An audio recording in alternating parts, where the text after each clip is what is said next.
Consideration provided by. I have moderate to severe plaque psoriasis. Thanks to Skyrizi, I'm playing with clearer skin. 3 out of 4 people achieve 90% clear skin at 4 months, and Skyrizi is just 4 doses a year after 2 starter doses. Serious allergic reactions and an increased risk of infections or a lower ability to fight them may occur. Tell your doctor if you have an infection or symptoms, had a vaccine, or plan to. With Skyrizi, nothing on my skin means everything.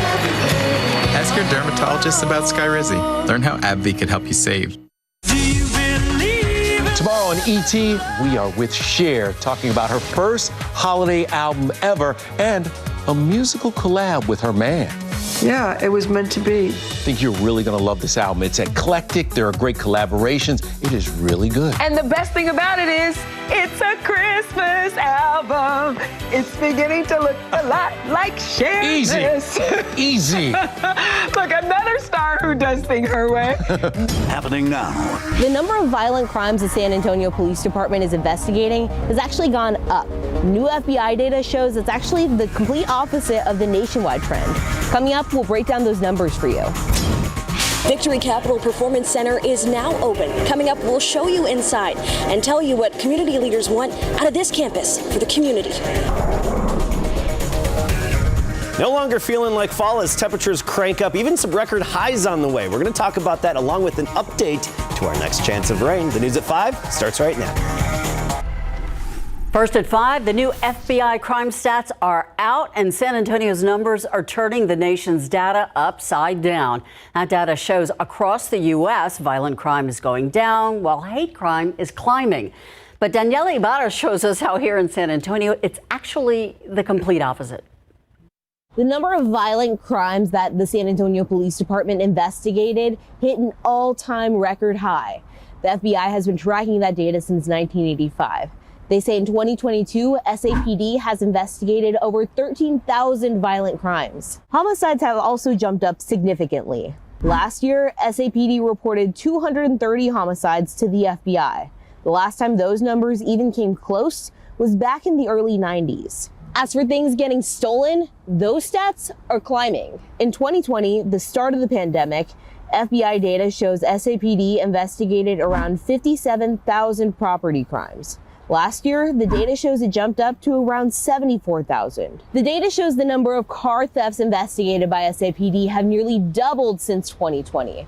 Last year, the data shows SAPD investigated around 12,000 car thefts. The year before that, 2021, it was just 7,000. Despite a nationwide increase in hate crimes, the FBI data shows San Antonio police are actually investigating fewer cases.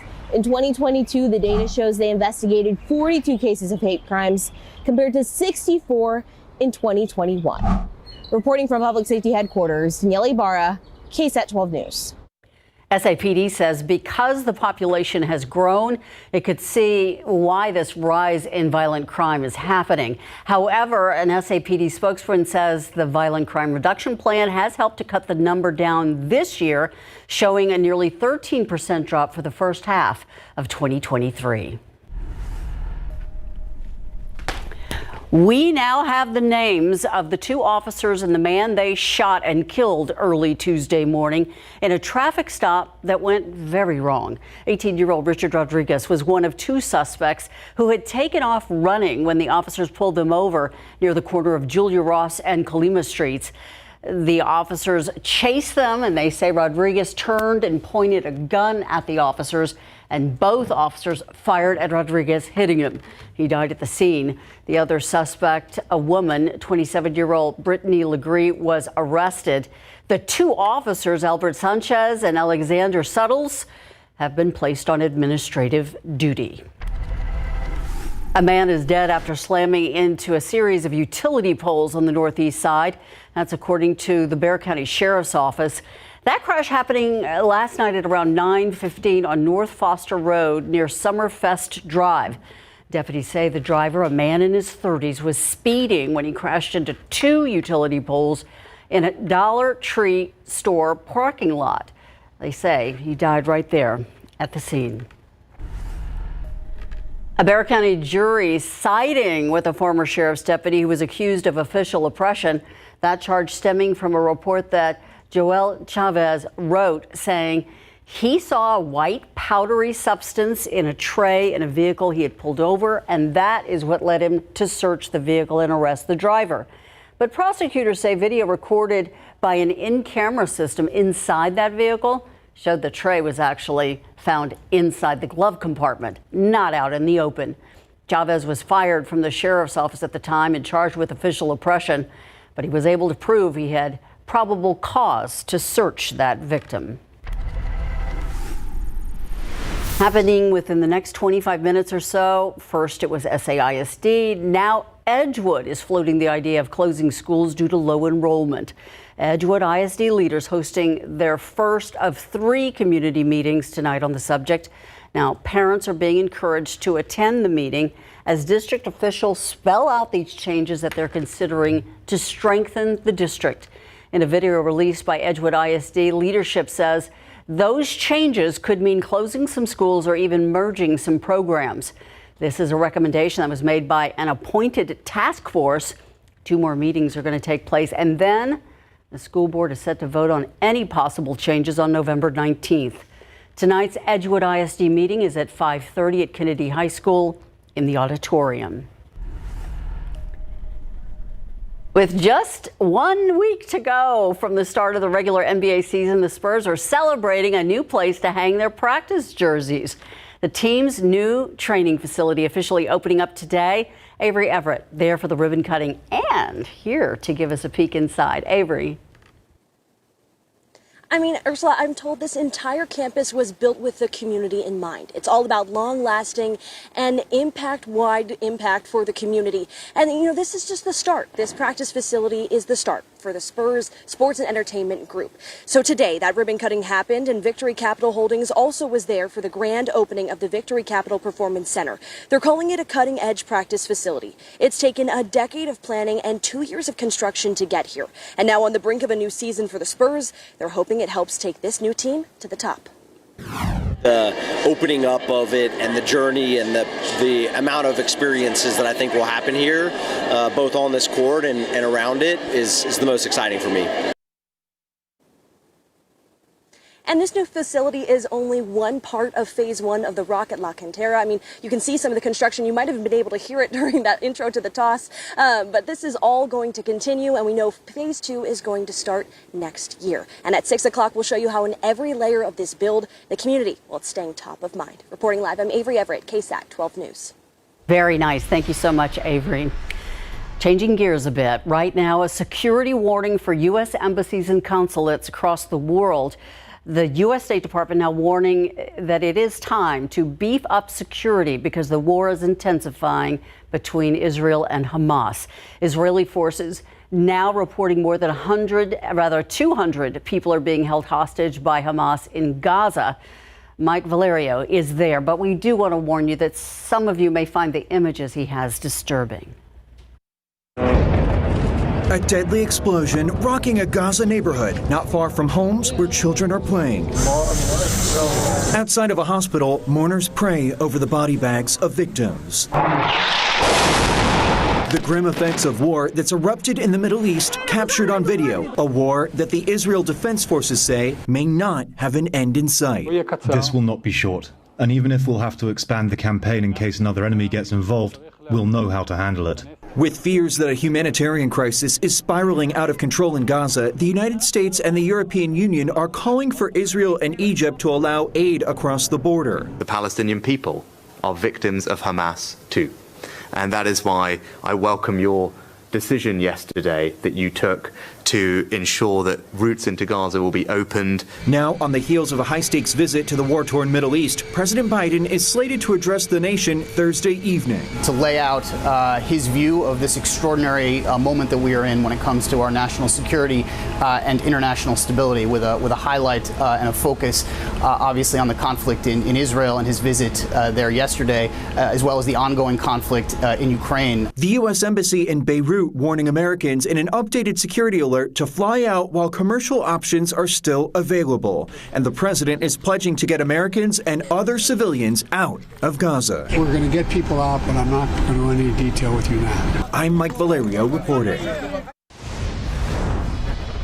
Back here at home, U.S. Representative Jim Jordan is working to avoid a third strikeout in his bid to become the Speaker of the House. In the wake of 2 failed attempts so far, Jordan is planning to hold a third vote later today. Jordan needs 217 votes to win the gavel, but most of the 22 Republicans who voted against him during yesterday's second vote say they are firm in their position. Jordan says he is speaking to those holdouts to gain their support so that they can, quote, move forward, unquote. Hollywood actor Burt Young, most known for his role in the Rocky movie, has died. His daughter telling the New York Times that Young passed away earlier this month. Some of Young's early roles included appearances on TV shows like MASH and Little House on the Prairie, as well as the film Chinatown. But most people remember him for his role as Paulie in the Rocky movie franchise. Young earned a Best Supporting Actor Academy Award nomination for that performance. Burt Young was 83 years old. Let's take a look outside with your traffic authority. This is 281 at 410. And as usual, there's that bottleneck right there by North Star Mall. Going to be slow going there. But as you can see, traffic moving eastbound on 410, moving along just fine. And we've got bright sunshine. It's warm, though. Temperature back up to 90 degrees today. That was our high after a morning low of 59. So a big temperature spread from the morning to the afternoon. That happens in this dry air, and we're going to feel it the next few days. Notice the average high is 81, and we missed a record high today by only 3 degrees. 90 in Michael's backyard in Floresville, Leon Springs 86, 93 in Del Rio, Bulverde 87. Just outside of Lavernia at 88, along with Seguin. As we go through the evening hours, temperatures slowly falling off. We'll be 83 by 7 o'clock. 9 o'clock, we're at 74, and then 11 p.m. at 68. Not quite as cool in terms of the morning temperatures as we go forward. We're losing that fall-like feel in the days ahead. We have some record warmth to talk about and an update on our next chance of rain. I'll see you in a bit. Love it. Thank you. Still ahead, strollers make it a lot easier to go places with babies who aren't quite quick on their feet yet. But picking the right stroller can take some homework. We'll tell you what you should be looking for next.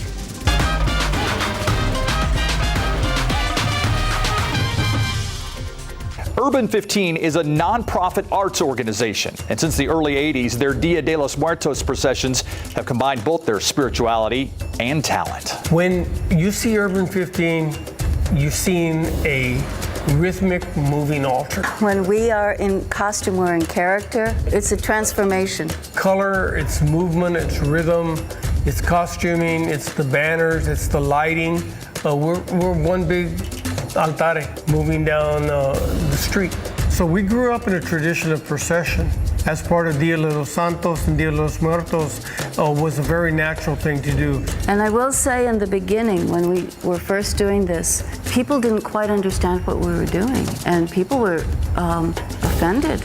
Honoring our ancestors and our parents and our grandparents and the people who came before us, it's a very natural thing to do, and many cultures don't do that. As we dance and we play music, it is a form of honor. It's a form of prayer. I'm Myra Arthur here in the KSAT newsroom, and here's what we're working on for the news at 6 o'clock today. A 45-room motel in downtown San Antonio is being used as a homeless shelter, but the need is great, so the number of rooms is growing. The shelter will be moved into a new hotel. We'll tell you where it's going and how much it's costing the city. A San Antonio teacher has family currently living in the Gaza Strip. The fear and worry that she is dealing with right now, almost unbearable. What she is telling us about this experience today at 6 o'clock. Plus, more than a decade after her death, a woman's words are inspiring a new San Antonio Police Department domestic violence campaign. Hear from her family and officers as they advocate for others experiencing violence to speak up and take action. That and more today on the news at 6. Thank you, Myra. They're standard equipment for babies and small children. They are strollers. But picking the right stroller isn't a walk in the park. There's so many choices. It is confusing. So 12 on your side's Marilyn Morris has information to help you choose one that's safe, sturdy, and easy to use. Strollers carry precious cargo, so you want to pick a good one. You want to have confidence in what you're buying. You want to make sure it's safe, it's easy to use. That can be tricky when you're shopping online or even in a store. There are so many features and prices. Consumer Reports tests can help. First, safety. They make sure the stroller isn't tippy, and they test the brakes on a steep incline. They even crash the stroller into a steel curb. We look at the harness. The straps have to be pulled at a certain force, a certain number of times, and cannot be compromised. With the dummy in the harness, you pick up the stroller, you flip it over forward, backward, and then you rotate it over, and the dummy cannot fall out of the stroller. They lift, carry, fold, unfold, and adjust the adjustables. A good stroller also has to be easy to maneuver, so they loaded the strollers with 30-pound weights and hit the test course, steering between cones and over obstacles to simulate curbs and grass. Ultimately, the right stroller depends on your lifestyle and budget. Testers say an umbrella stroller like this Kiko Lightway is a great choice for quick trips and travel. Easy to grab and go. Want traditional? Consumer Reports says this Britax Be Lively is a great all-purpose stroller. And they recommend the Britax Be Lively Double in case you need a stroller for two. Marilyn Moritz, KSAT 12 News. Enjoy it while you can. I took a peek at the forecast. The sun's going to set before 7 o'clock tonight, Adam. Yes, right. Justin was talking about that earlier. We're losing daylight steadily these days. It's that time of year. 6:59 p.m. is the official sunset time now in San Antonio. But it's going to feel more spring to early summer-like. Take a look at our temperature forecast here going forward. 94 the high temperature tomorrow. That would be a record by 2 degrees. Saturday, 93. That would be a record high by 1 degree. Then we drop back into the 80s Sunday and into next week. But the humidity is going to return, and we're not going to have these crisp fall mornings really any longer. Tomorrow morning is going to be just like today, but then morning temperatures ramp up again. We'll get into that in a moment. Let's talk about the overall weather pattern. A little jealous of the Great Lakes and moving into New England. That's where we have the big dip, the trough in the upper level flow. So, of course, that's where the action is and the rain. We're stuck in between that and the upper level high over the western U.S. Now, this upper level high is currently blocking the progression of Hurricane Norma, which is just off the west coast of Mexico. And that's going to play a partial role in our rain chances as we get into next week. So let's talk about it. Category 3, max sustained winds at 125. This is slowly going to be pushing northward and then move into Mexico, western Mexico as a tropical storm midday on Sunday. Thereafter, its leftover energy and moisture is going to get caught up in a big trough coming in from the western U.S. And remember, we like these big troughs. We like the big dips in the upper level flow. And we're going to transition into that as we get into next week, combining with some of that Pacific moisture and leftover energy from Norma. It's going to give Texas some rain. It's just who's going to get the most rain. Right now, I think that's mainly in parts of North Texas and West Texas. Around here, Monday, 20% chance. Tuesday, Wednesday, Thursday. As of now, we're at a 30% chance of those showers. Coming up at 6 o'clock, I'll show you the rainfall potential and exactly what parts of Texas should see the most rain and who's going to see the least. And coming up at 6, the newest drought monitor, that's in. But I want to talk about dew points now. They're low. We had that cool front move through, reinforcing the dry air. That's going to last for just a few more days. But you're going to feel the mugginess by Monday. Very sticky, muggy air back in place, so we're going to lose this fall-like feel before you know it. Here's the KSAT 12-hour forecast. 7 a.m., 59 degrees. Again, tomorrow morning just like today, but by noon we're up to 87, then a high temperature of 94, which again is a record by 2 degrees. Del Rio up to 97, Canyon Lake 95, Pleasanton 94 degrees. For the most part, will be around 94. I think that'll be a pretty popular number on the thermometers across our area tomorrow. Notice those morning temperatures back into the 60s Sunday and near 70 next week. So we're putting fall on pause for a little bit. A short pause, hopefully. Thank you, Adam. All right, the show was on last night. It is. It ended up more like a duel, though. It certainly was a good contest, and the Houston Rockets got their first taste of Victor Wembanyama, who they're going to see multiple times during the regular season. Last night, Wemby didn't have the best game when it comes to scoring, but he was doing things that Manu used to do on the court. And the WNBA, the Aces are back-to-back champs. Coming up.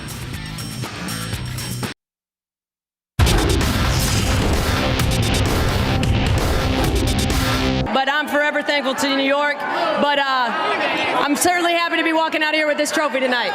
Becky Hammon won her second WNBA championship as a head coach, where her WNBA playing career started in New York in big board sports.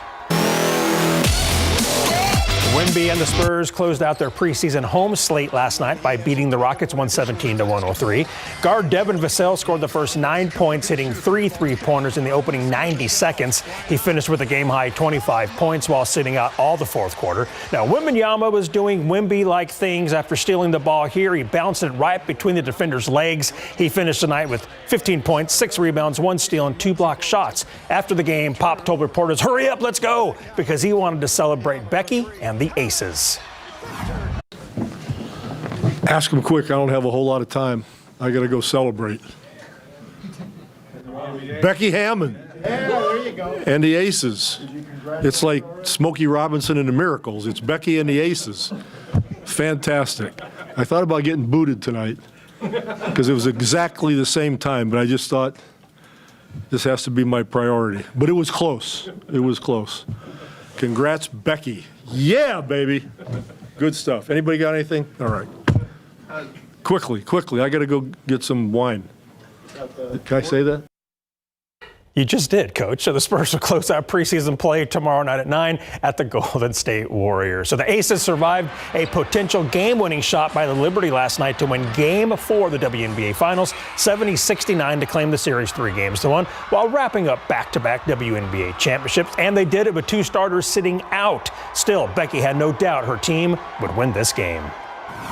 I know who I have in my locker room. There's not a person out here that I don't believe in. I know what they're made of. And at the end of the day, I told them, win or lose, I'm rolling with them. I'm rolling with them all day. I'm forever indebted to New York. There is zero doubts about that. New York gave me my first opportunity, and I am not standing out here without the New York Liberty. There's just zero chance of that. Here's Becky holding the WNBA championship trophy, went back-to-back where it all started, and check out the Aces flight, getting the water salute this morning after landing at Harry Reid International Airport in Las Vegas. Gotta love it. Pretty cool. I hope the wine was good. I'm sure it is. All right. It was a very good year. He only drinks good wine. Yeah. All right. We'll be right back. Before we go, a programming note. President Joe Biden set to address the nation tonight from the Oval Office. He'll be discussing the U.S. response to the war in Israel, but he's also supposed to speak about the war in Ukraine.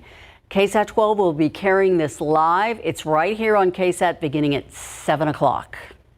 And we thank you for watching the news at 5. Let's take a look at that weather forecast before we go to. Yeah, really quick. Look at our morning temperatures back on the rise, near 60 the next few days, then back up to 70 degrees. So we're losing that fall-like feel around here. We're at least putting it on hold for a stretch of time. Next week, humid with some slight rain chances daily. Come on, rain. Thank you, Adam, and thank you for watching. World News is next.